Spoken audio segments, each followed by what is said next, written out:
আসসালামু আলাইকুম, কেমন আছেন সবাই? গত ভিডিওতে আমরা জেনেছিলাম সেলফ এস্টিম বা আত্মমর্যাদা বা আত্মসম্মান বোধের দুইটি অংশ আছে। আজকে আমরা জানব যে সেলফ এস্টিম কোন কোন পিলার উপর প্রতিষ্ঠিত হয়েছে। ন্যাথানিয়েল ব্র্যান্ডন আমাদেরকে জানিয়েছেন সেলফ এস্টিম বা আত্মমর্যাদা 6টি পিলারের উপর প্রতিষ্ঠিত। সংক্ষেপে আমরা জানার চেষ্টা করি সেগুলো কি। Pillar number 1, living consciously.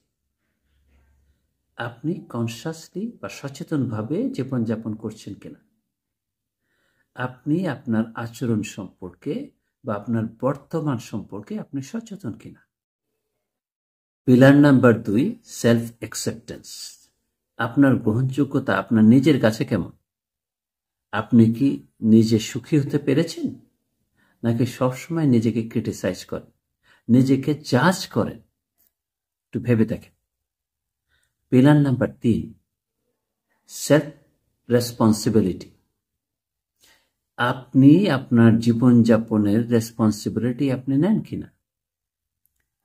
আমি শুধু ভালো ঘটনাগুলোর কথা বলছি, আপনার সাথে বা আপনার জীবনে যে বাজে ঘটনাগুলো ঘটে সেটা কি আপনি নিজের রেসপন্সিবিলিটি নেন, নাকি অন্যকে দোষারোপ করেন, নিজেকে ভিকটিম মনে করেন?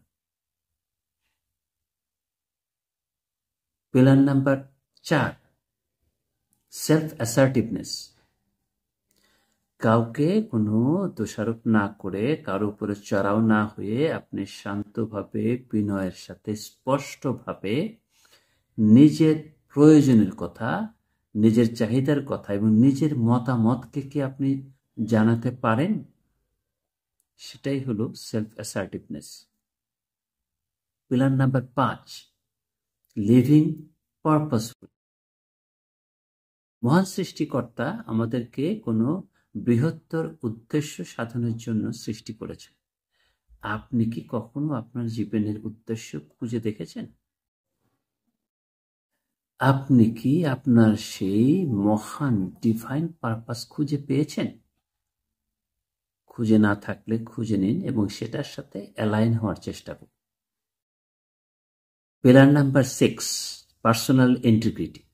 আপনার সততা। আপনি কি আপনার এক্সপেকটেশন অনুযায়ী জীবনযাপন করেন, নাকি সবসময় দ্বিধাদ্বন্দ্বে ভোগেন, দোটানায় ভোগেন? আপনি কি নিজের প্রতিজ্ঞাগুলো রক্ষা করতে পারেন?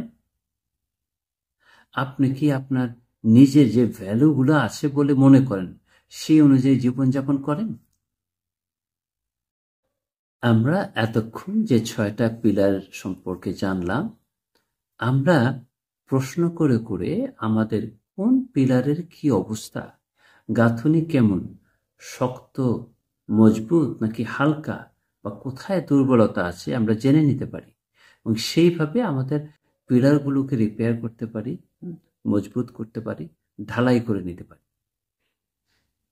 আমাদের গল্পের নায়ক নায়িকারা, যেমন আমরা রফিকের গল্প শুনেছিলাম, শিলার গল্প শুনেছিলাম, নাদিয়ার গল্প শুনেছিলাম, হাসান সাহেবের গল্প শুনেছিলাম, রবিন সাহেবের গল্প শুনেছিলাম।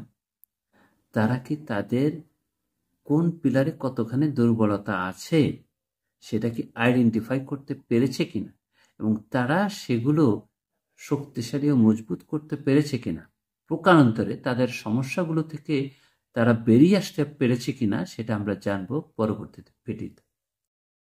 চোখ রাখুন পরবর্তী ভিডিওতে, এবং আমার ভিডিওগুলি যদি আপনাদের ভালো লাগে লাইক দিন, শেয়ার করুন।